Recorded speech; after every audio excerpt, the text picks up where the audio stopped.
man, the hidden stairs, and the magic carpet. Tony Abbott. 1.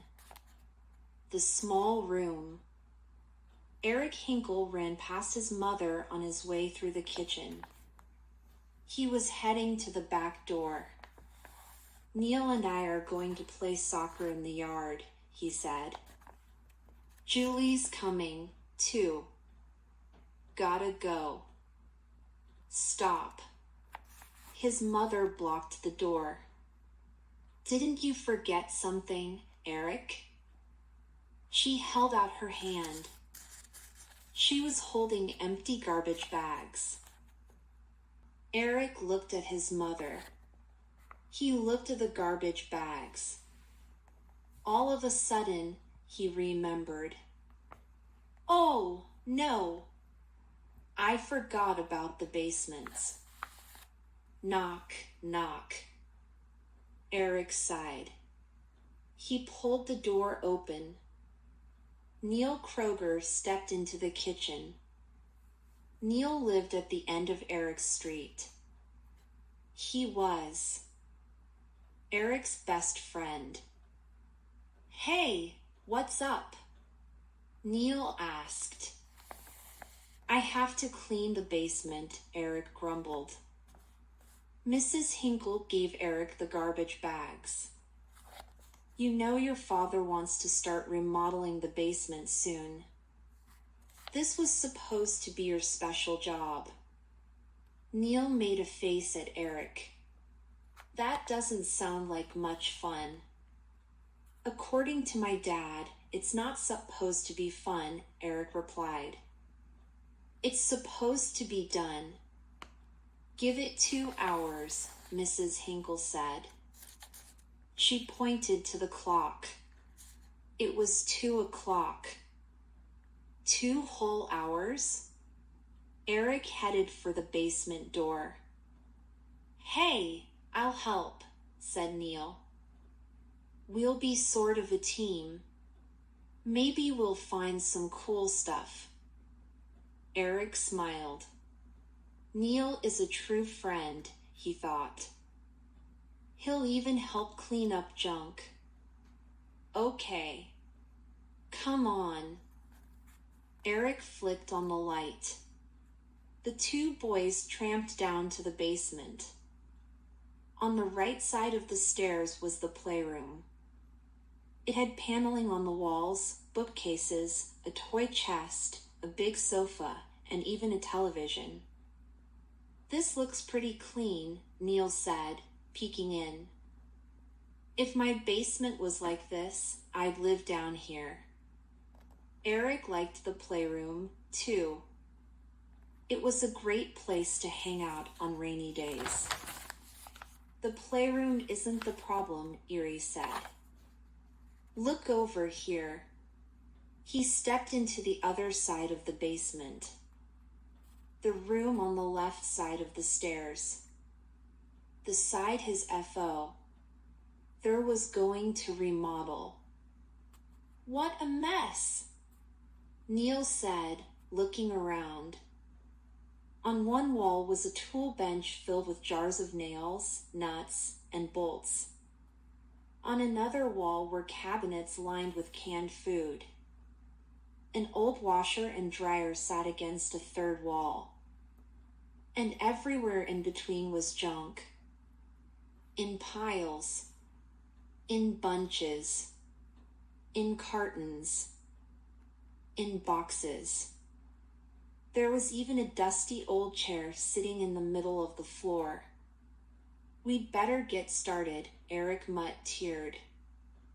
Neil slumped into the old chair. Did I say I would help? Eric stared at his friend. You said we were a team. I'll be the coach, Neil said with a smile. Tap, tap. A face appeared at the basement window. It's Julie, said Eric. He waved. Come in. Julie Rubin had been friends with Eric and Neil ever since they got stuck in a tree together in kindergarten.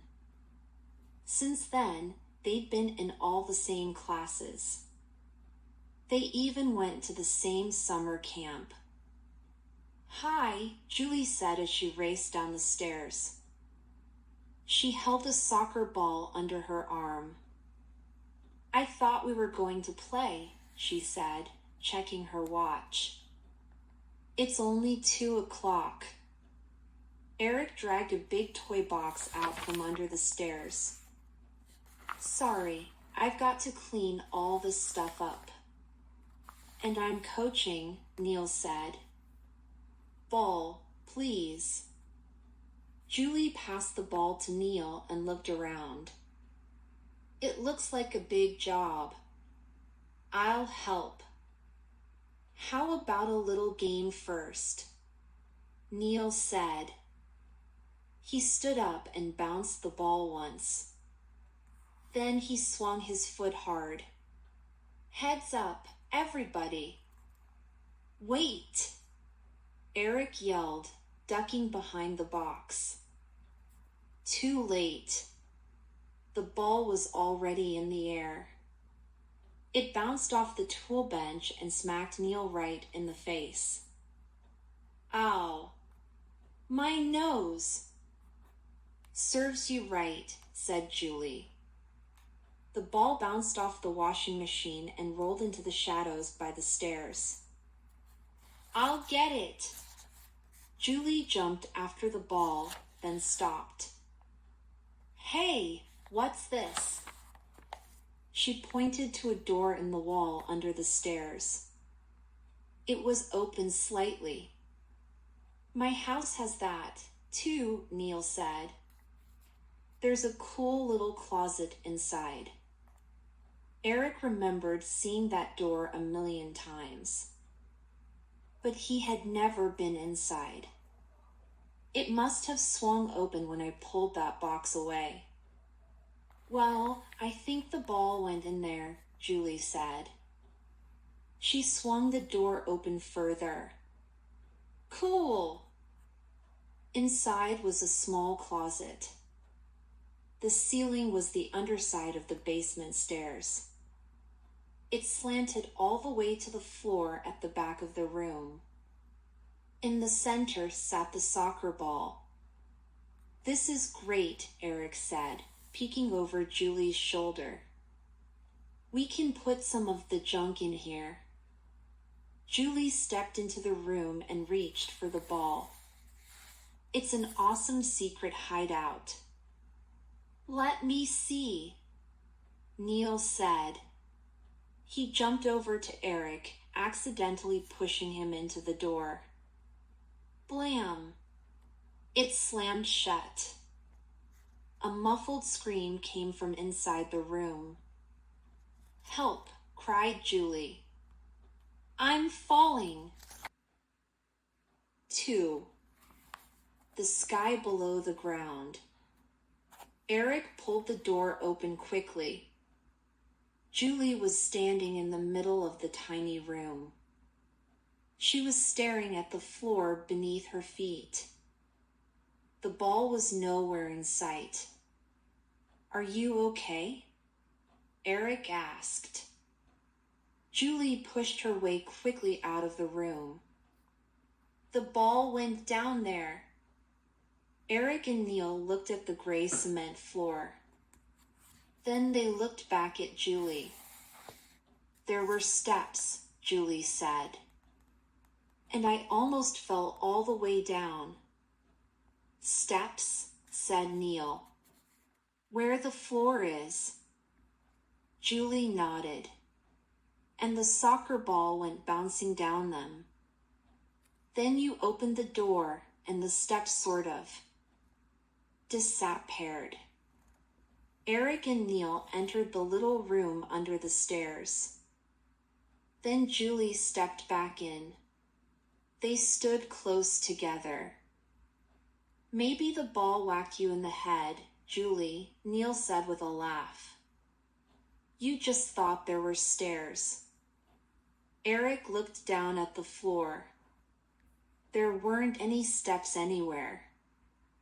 Julie, I don't think dash. I'm not making this up, she said. Wait. The door was closed, and it was dark at first. Maybe then. It's pretty dark already, Neil said. Don't close the door on us, Dash. Slam. Julie did close the door on them. Neil grumbled. Now it's very dark. Then, suddenly, it wasn't. The floor began to shimmer beneath them, and a bright light glowed under their feet. Then whoosh! A stairway appeared out of nowhere. A set of steps leading down, leading away from the basement, away from the house. Whoa, Eric said. It looks like outside down there. Is this what you saw? Julie nodded. Told you. The steps glowed a rainbow of colors. Julie peered over Eric's shoulder. Let's go find the ball. Neil reached for the door. I don't think so. Come on, said Eric. He wasn't sure why, but he felt as if they had to go. He stepped down to the next step, then to the next, and the next. Already the air was brighter where he was. It was pink, and cool and fresh.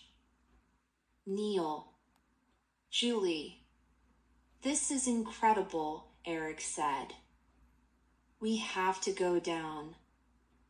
I don't think this is such a good idea, Neil said.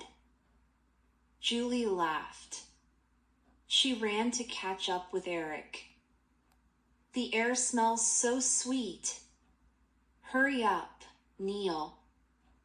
We're already 10 steps ahead of you. Just below them was a forest of tall trees. The stairs led all the way down to the treetops. Unbelievable, Eric whispered. Do you think this is some kind of magic? There's no such thing as magic, Julie said, biting her lip. She always did that when she didn't understand why things were happening. But this place is beautiful. Strange, too. It's sort of like a theme park. Eric stopped. What he saw coming out of the pink mist was not from any theme park he'd ever been to. Oh, he gasped.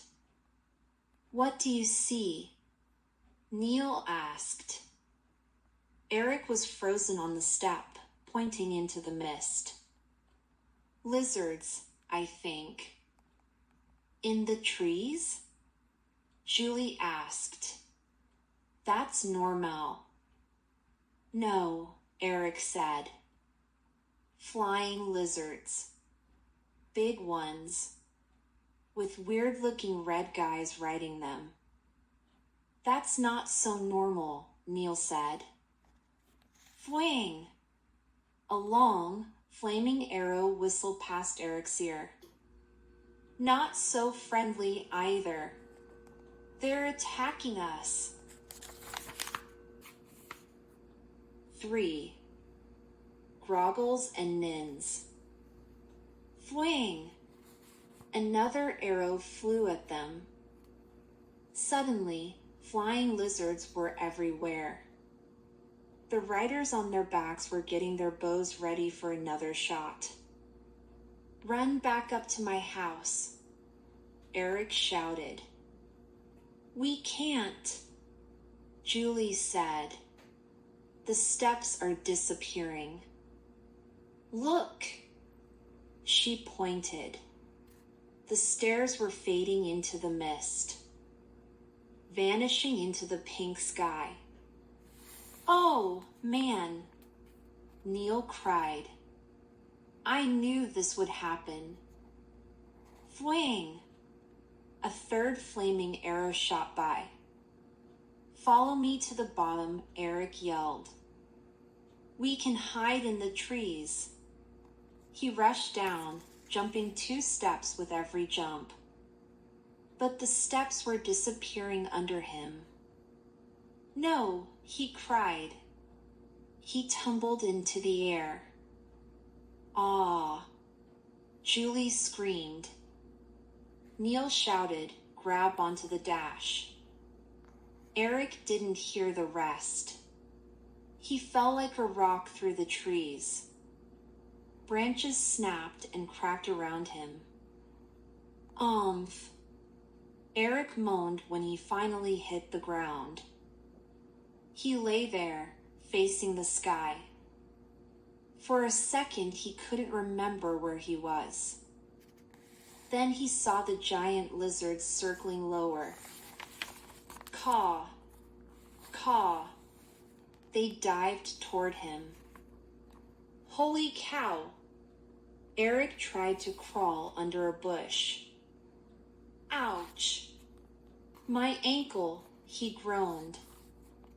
He must have hurt it in the fall. He could hardly move. The lizards swept even closer to the treetops.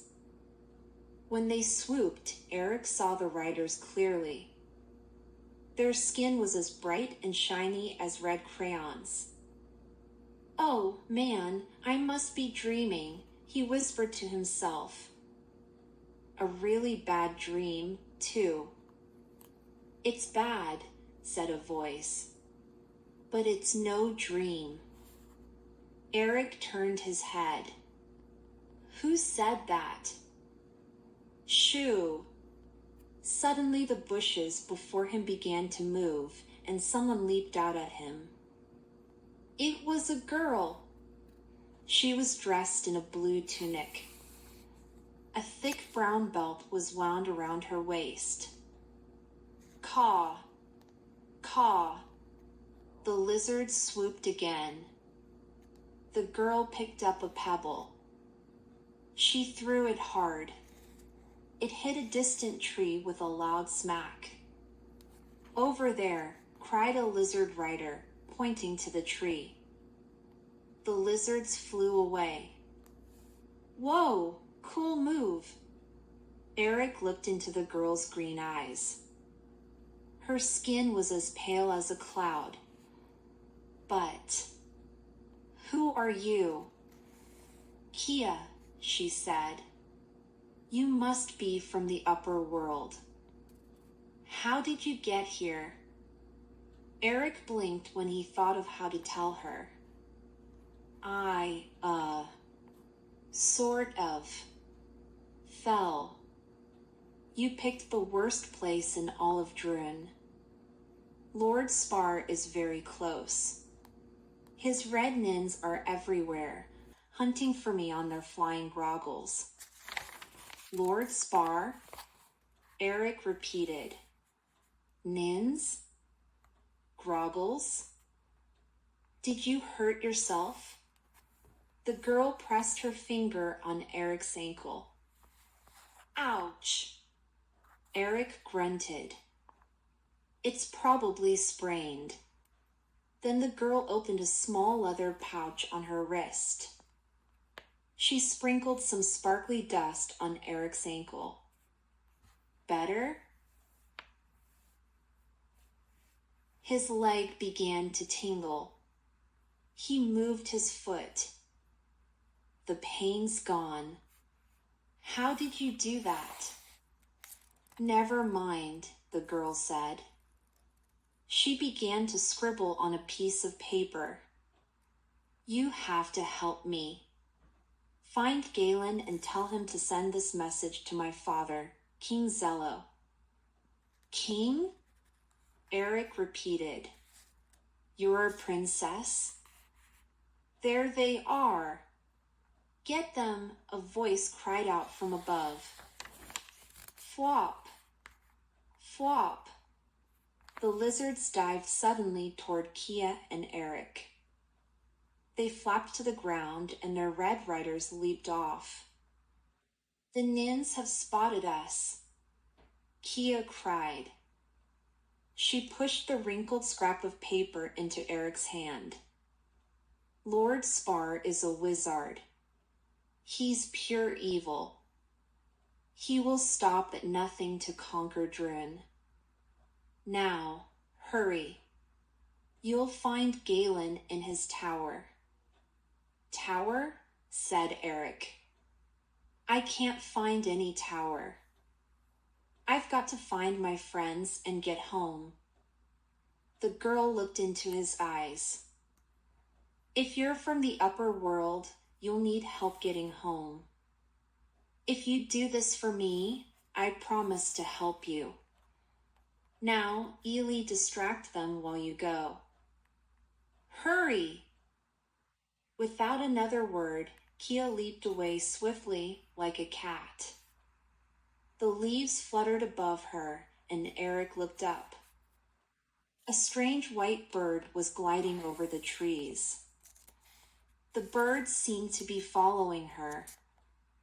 There, one Nin yelled, "The princess!" The red creatures broke branches and tore at leaves to get to Kia.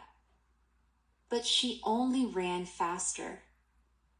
I don't believe any of this, Eric said. He scrambled up from the ground and dashed down a narrow path after the princess. A stone bridge lay ahead of him. Maybe if he got there before the Nins, he could somehow help Kia escape. He had to try. Eric raced toward the bridge. Get him, cried a voice.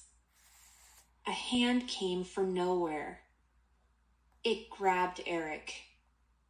It pulled him to the ground.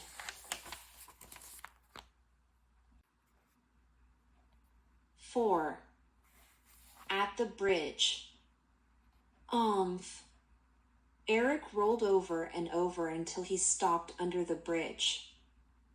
He looked up. He couldn't believe his eyes. Neil. Julie.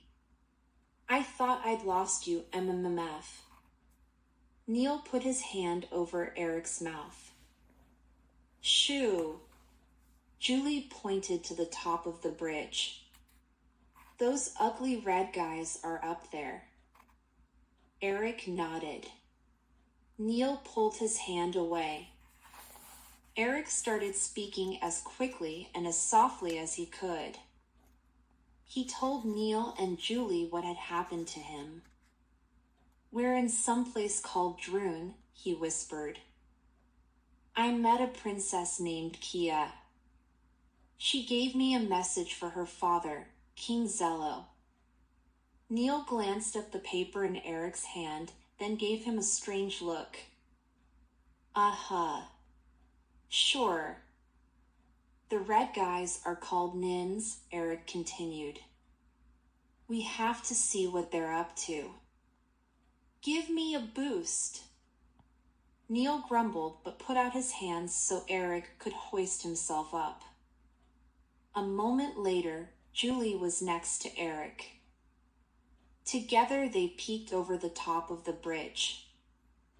Oh, Julie whispered. On the bridge were at least a dozen Nins. Up close, their red faces were puffy and fat. Their slitty eyes were set close together. Their chins were pointed. So were their ears. On each hand were 6 clawed fingers. Lord Spar will be angry, one Nin snarled. The girl's too quick, snapped another. And my Groggle's too slow. He nodded at his lizard.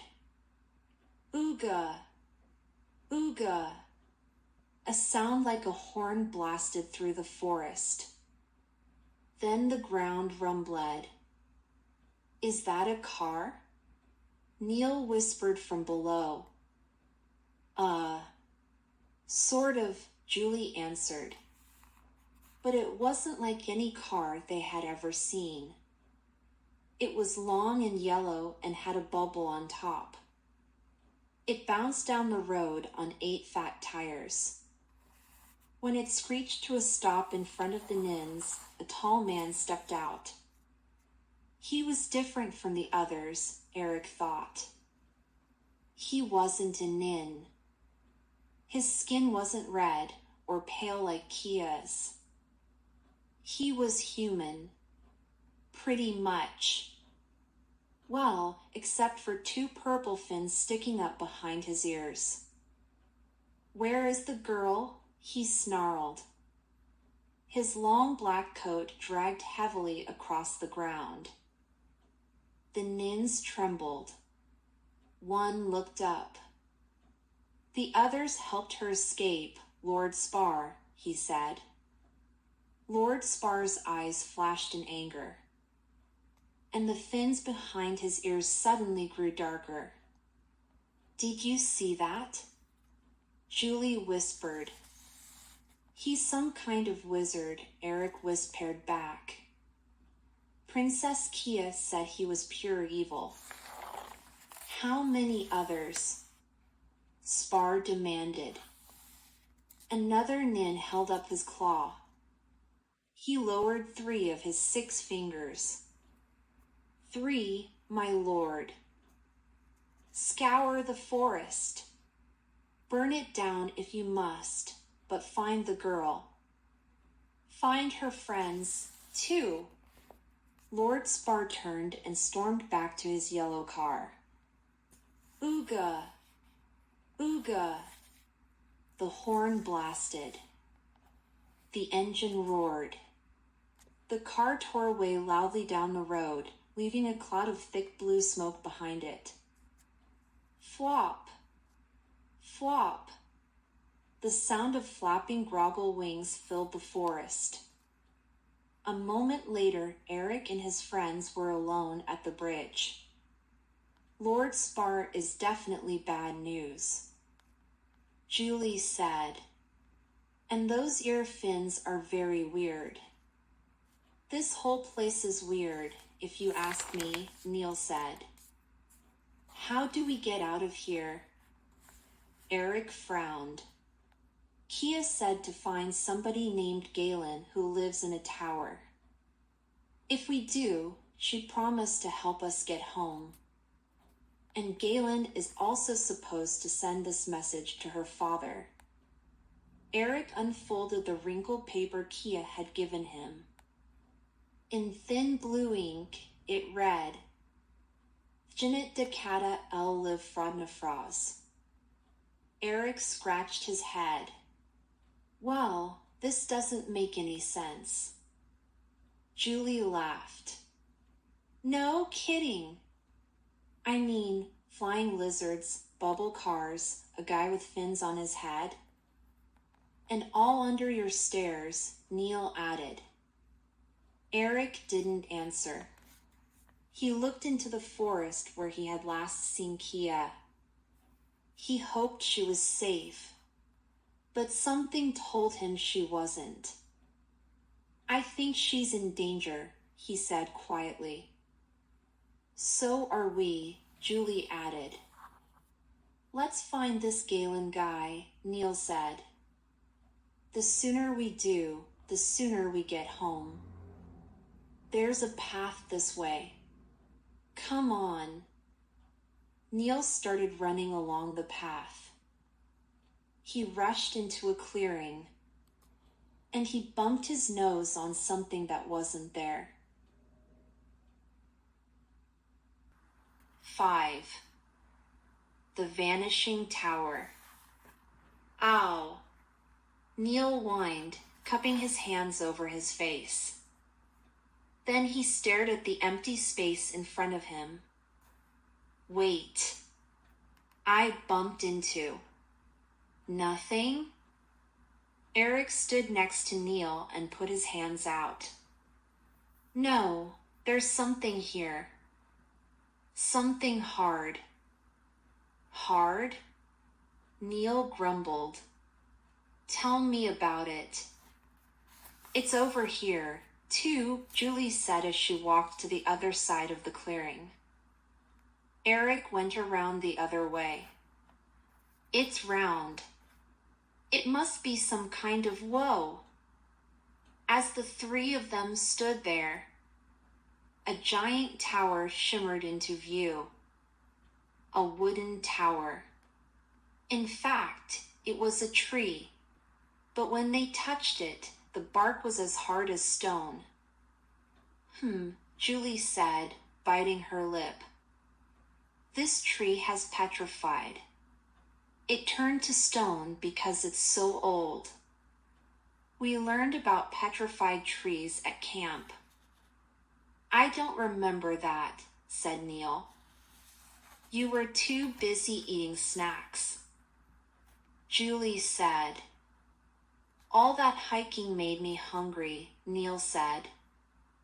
Guys, Eric interrupted. Can you please dash? Who dares approach the tower of Galen Longbeard? Cried a voice above them. They all looked up and gasped. Crawling slowly down the side of the tower was a large spider with 8 long arms and legs. Only it wasn't an ordinary spider. It had a big, round face with large eyes and a pug nose. And bright orange hair.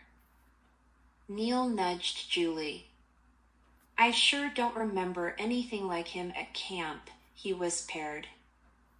You aren't Nins, the creature squeaked. That's true, Julie said. Very true. In fact, the Nins are after us, Eric said. And we have a message from Princess Kia. From the princess? Said the spider. Then come inside quickly. Ploink! A door-sized section of the stony bark swung open. I'm Max, a spider troll, he said, jumping into the tree ahead of them. We must go to the top. The 3 friends piled into the tree. Together, they crawled up a winding passage and into a large, round room. The room was cluttered beyond belief. Looks like your basement, Eric, Neil said. Old leather books were stacked up everywhere. Hundreds of tiny colored bottles were collecting dust on deep wooden shelves. A big, ancient mirror leaned against one wall. And in the center of everything stood a man. He was tall and thin and very old. He wore a long blue robe and a high conche hat.